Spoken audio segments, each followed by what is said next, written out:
Android Saga in DBZ is one of the best ones. What makes it stand out are the subtle writing techniques that aren't used to the same degree in other arcs. The first technique it does is using plot revelations to keep the arc fresh. These revelations ensure that the engine moves the arc along.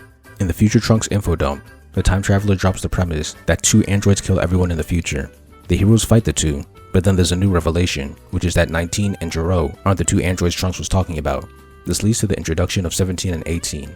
Then another revelation is that there's a third with them, 16. Then another revelation spawns in the form of a second time machine, meaning someone else came from the future before Trunks. We later learn that this is Cell. The last 2 reveals are that Cell has everyone's chi, and that Cell needs to merge with 17 and 18 to perfect himself.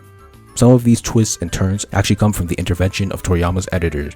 The changing villains were exciting, and the editor really assisted in the greatness of this arc, but these twists can be planned ahead of time.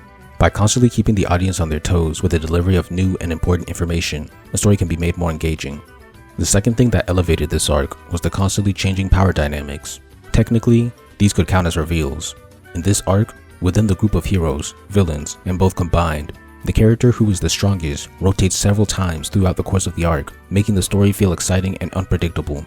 The saga starts with Super Saiyan Trunks easily surpassing Frieza, the strongest villain so far. His ability to easily use a new transformation that Goku just unlocked is shocking. Then Vegeta also unlocks Super Saiyan and becomes the strongest character in the story, even surpassing the protagonist. Then 17 and 18 show up and wash all of the heroes, giving them the title of the strongest. Super Piccolo becomes the strongest hero, equaling 17, the strongest villain, who previously swept him. Then Cell shows up and surpasses both Piccolo and 17, giving him the title, but 16 reveals that he's on the same level as Cell. After absorbing 17, semi-perfect Cell surpasses 16, becoming the strongest. After coming out of the chamber, Vegeta becomes the strongest overall, surpassing 18, who previously washed him. Then Cell turns perfect and becomes the strongest in the world.